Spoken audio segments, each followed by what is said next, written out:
16 जून 2013 की रात उत्तराखंड में बारिश के बाद अचानक एक ऐसा सैलाब आया जिसने सब कुछ तबाह कर दिया। इतनी भीषण तबाही के बाद जो बच गया था वो था केदारनाथ मंदिर। इस सैलाब में केदारनाथ मंदिर को छोड़कर सब कुछ तबाह और जमींदोज हो गया। मंदिर के आसपास कुछ नहीं बचा था। तेज बहाव से आए पानी में बड़ी बड़ी चट्टानें थीं। इन चट्टानों ने पूरी केदार घाटी को तबाह और बर्बाद कर दिया था।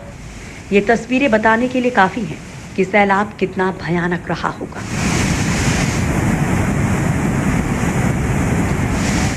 लेकिन ये सैलाब केदारनाथ को 1 इंच भी हिला नहीं पाया।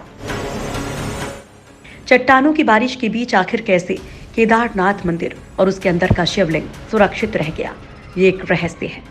रहस्य भी ऐसा जिसे आज तक कोई सुलझा नहीं पाया।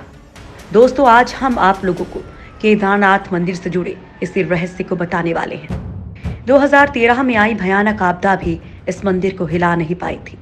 शिव भक्ति से भगवान भोलेनाथ का चमत्कार बताते हैं तो जानकार हजारों साल पुराने इस मंदिर की मजबूत बनावट को इसकी वजह बताते हैं। अब बड़ा सवाल यह है कि आखिर कौन इस तबाही के दौरान मंदिर के लिए सुरक्षा कवच का काम कर रहा था। तबाही के बाद केदारनाथ धाम एक सपाट मैदान में बदल चुका था। चारों तरफ बस सफेद और स्लेटी रंग की चट्टानें दिखाई दे रही थी। न धर्मशाला बची, न होटल, न विश्राम गृह, न बैंक, न कुछ और। सब गिर गया, टूट गया, बह गया और जो बचा वो कम से कम 10 फीट मलबे में दब गया। तो फिर केदार यानी कि शिव का ये घर, ये मंदिर कैसे बचा रह गया? भयानक बारिश और ग्लेशियर टूटने के साथ जब पानी नीचे उतरा और अपने साथ हजारों टन मलबा नीचे लाया तो उसकी चपेट में आकर सारे मकान ढह गए। लेकिन ये सैलाब 1000 साल पुराने मंदिर का बाल बांका भी ना कर पाया। ना उसकी दीवार टूटी, ना कोई हिस्सा अलग हुआ। केदारनाथ में हर वक्त 6 से 7 हजार लोग एक साथ नजर आते थे। भगवान भोलेनाथ के जयकारे गूंजते थे। पैर रखने की जगह तक नहीं मिलती थी। लेकिन सैलाब आने के बाद से ये जगह एक मरघट की तरह से लगने लगी थी। चारों ओर सन्नाटा पसरा था। आखिर इस मंदिर में ऐसी क्या खासियत है? क्या ये मंदिर भी प्राचीन सभ्यता की उस अक्लमंद तकनीक की निशानी थी जो उसने कुदरत की किसी भी कहर से बचने के लिए तैयार की थी, या फिर इसको बचाने के लिए खुद भोलेनाथ आए थे? हालांकि ये आज भी रहस्य बना हुआ है। सैलाब में कैसे बचा केदारनाथ मंदिर? केदारनाथ धाम एक ऐसे इलाके में है जो कुदरत की उस गोद में है जो रह रहकर हिलोरे लेती रहती है। केदारनाथ मंदिर 3 तरफ से ऊंचे पहाड़ों से घिरा है। ये न सिर्फ 3 पहाड़ बल्कि 5 नदियों का संगम भी है। यहाँ मंदाकिनी, मधुगंगा, शीरगंगा, सरस्वती और स्वर्णध्वरी नदी भी है। वैसे इसमें कई नदियों को काल्पनिक माना गया है, लेकिन यहाँ इस इलाके में मंदाकिनी का राज है। वो नदी जो पल में बढ़ती है तो पल में सिमट जाती है, यानी सर्दियों में भारी बर्फ और बारिश में जबरदस्त पानी। 1000 साल पहले जब इस मंदिर की नींव रखी गई होगी तब भी शिव भाव का ध्यान रखा गया होगा। शिव जहाँ रक्षक हैं वहीं शिव विनाशक भी हैं। इसलिए शिव की आराधना के इस स्थल को खास तौर पर बनाया गया था ताकि वो रक्षा भी कर सके और विनाश भी झेल सके।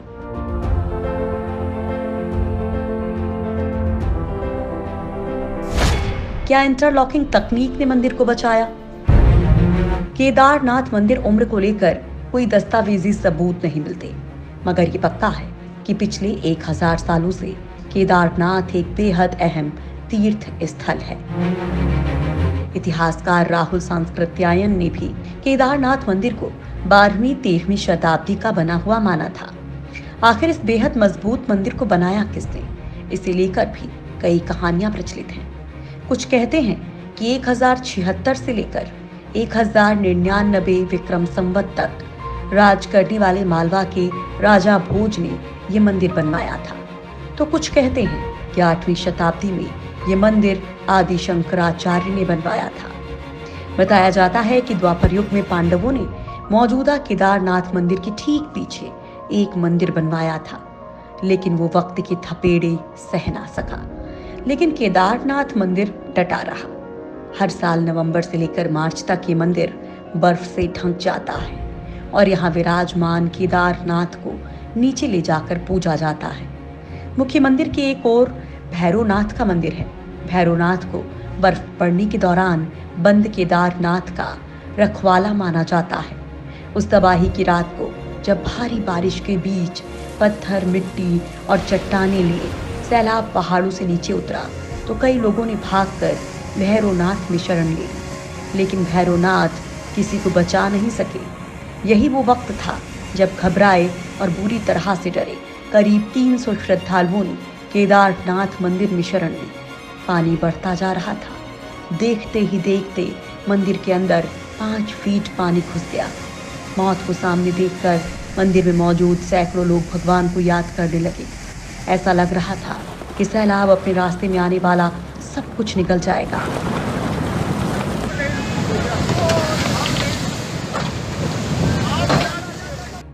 लेकिन प्रलय की उस घड़ी में कुछ चमत्कार जैसा हुआ। लेकिन ये दरअसल इस मंदिर की बनावट का चमत्कार था। बताया जाता है कि केदारनाथ मंदिर नागर स्थापत्य कला से मिलती जुलती कत्यूरी स्पायर शैली से बना है। केदारनाथ मंदिर 85 फीट ऊंचा, 187 फीट लंबा और 80 फीट चौड़ा है। इसकी दीवारें 12 फीट मोटी हैं। केदारनाथ मंदिर को खास तौर पर बनाए गए 6 फीट ऊंचे चबूतरे पर खड़ा किया गया था। यह मंदिर दक्षिण दिशा की ओर खुलता है, जो ज्यादातर मंदिरों से अलग है। ज्यादातर मंदिरों का मुख पूरब की ओर होता है। ये मंदिर बेहद मजबूत चट्टानों से बनाया गया है। ये पत्थर खासे बड़े थे और इन्हें एक ही आकार में तराशा गया है। इतना ही नहीं, मंदिर के पीछे के हिस्से में एक बड़ी चट्टान नजर आती है। रहस्य का मुद्दा ये चट्टान ही है। कहा जाता है कि ये चट्टान मंदिर की ओर आने वाली हर आफत में मंदिर के कवच का काम करती है। 16 जून को आए सैलाब को भी इस चट्टान ने 2 हिस्सों में बांट दिया और मंदिर पर सीधे कोई वार नहीं हो सका था।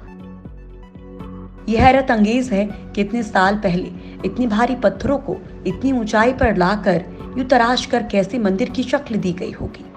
जानकारों का मानना है कि केदारनाथ मंदिर को बनाने में बड़े पत्थरों को एक दूसरे में फिट करने में इंटरलॉकिंग तकनीक का इस्तेमाल किया गया होगा। ये तकनीक ही नदी के बीचों बीच खड़े मंदिरों को भी सदियों तक अपनी जगह पर रखने में कामयाब रही है। शायद इसीलिए जब पानी का रेला आया तो केदारनाथ मंदिर के आसपास होटल, आश्रम, धर्मशाला और रेस्टोरेंट्स तिनके की तरह बह गए, लेकिन मंदिर सलामत रहा।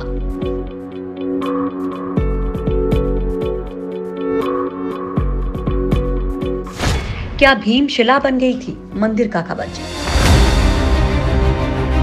2013 के बाद से ही ये एक रहस्य बना है। कितनी बड़ी तबाही के बाद भी केदारनाथ मंदिर कैसे बच गया, क्योंकि जिस सैलाब ने एक बस्ती को सपाट मैदान में तब्दील कर दिया, वहां एक मंदिर कैसे खड़ा रह गया। रहस्य इस बात का भी है कि एक पत्थर कैसे महाआपदा के रुख को बदलने के लिए केदारनाथ मंदिर के ठीक पीछे खड़ा हो गया। इससे भी बड़ा रहस्य इस बात का है कि उस शिला का आकार मंदिर की चौड़ाई के बिल्कुल बराबर है, जिससे मंदिर किसी भी आपदा का शिकार हुए बिना अपनी जगह मजबूती से खड़ा रहा। इस शिला को साल 2013 की आपदा के बाद भीमशिला के रूप में ही मान्यता मिल गई। इस पर एक कहानी भी मशहूर हो गई कि खुद भीम ने मंदिर को बचाने के लिए ये शिला यहाँ पर लाकर रख दी। केदारनाथ धाम पहुंचे सभी श्रद्धालु इस दिव्य शिला का भी दर्शन करते हैं। मंदिर समिति के सदस्य भी इस बात से पूरी तरह से सहमत हैं कि अगर ये शिला नहीं होती तो मंदिर को बर्बादी से बचा पाना नामुमकिन था। खुद आर्कियोलॉजिकल विभाग भी इसके पीछे किसी चमत्कार से इनकार नहीं करता। आखिर ये शिला आपदा के दौरान यहाँ तक कैसे आई? हाँ, आस्थावान लोग इसे जरूर मानते हैं कि खुद भगवान शिव ने मंदिर को बचाने के लिए ये शिला यहाँ पर लाकर रख दी। आस्था का प्रतीक केदारनाथ धाम अपने आप में चमत्कार है। जून 2013 की आपदा में सब कुछ नष्ट हो गया। लेकिन मंदिर को नुकसान तक नहीं पहुंचा। इस मंदिर के इतिहास में कुछ ऐसे रहस्य छिपे हैं जिन्हें बहुत कम लोग जानते हैं। इतना ही नहीं, काठमांडू के पशुपतिनाथ और केदारनाथ का आपसी गहरा संबंध है। केदारनाथ को 12 ज्योतिर्लिंगों में से एक माना जाता है। वैज्ञानिकों की माने तो केदारनाथ का मंदिर 400 सालों तक बर्फ से दबा रहा था। माना जाता है कि 13वीं से 17वीं सदी का दौर एक छोटा हिमयुग का समय था और उसी दौरान ये मंदिर बर्फ के नीचे दब गया था, जो 17वीं सदी तक दबा रहा। बर्फ जब पीछे हटी, उसके पीछे हटने के निशान आज भी मंदिर में मौजूद हैं। हालांकि वैज्ञानिकों का मानना है कि मंदिर ग्लेशियर के अंदर नहीं था, बल्कि बर्फ से ही दबा था।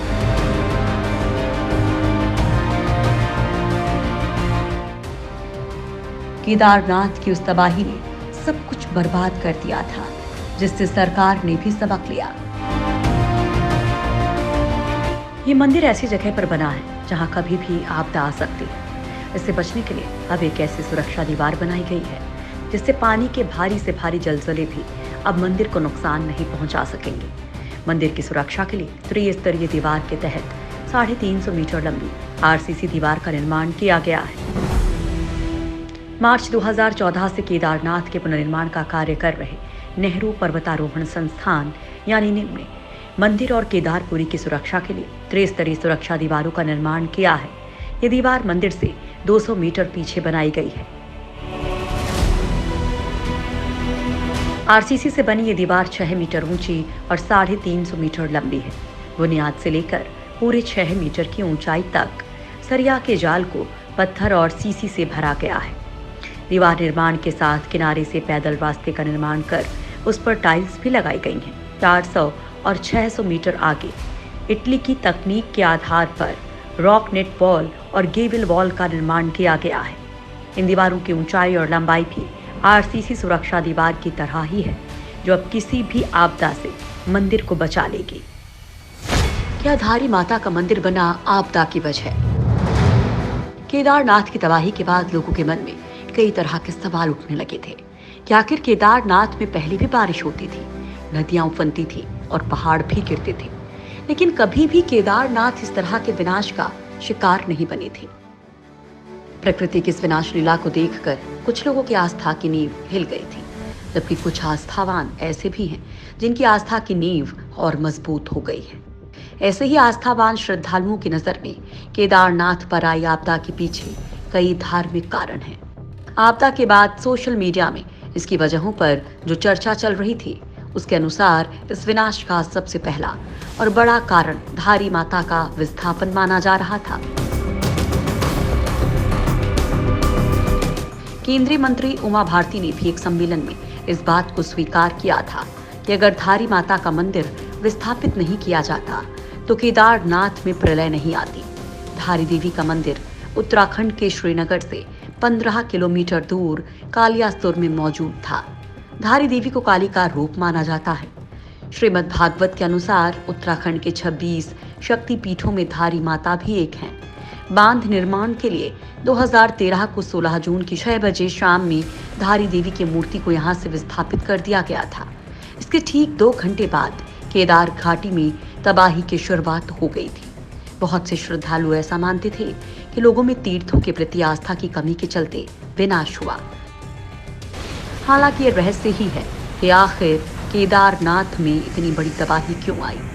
इस तबाही में प्रकृति के साथ भी छेड़छाड़ तो तबाह हो गई, लेकिन मंदिर बच गया, वो भी एक भीमशिला की वजह से।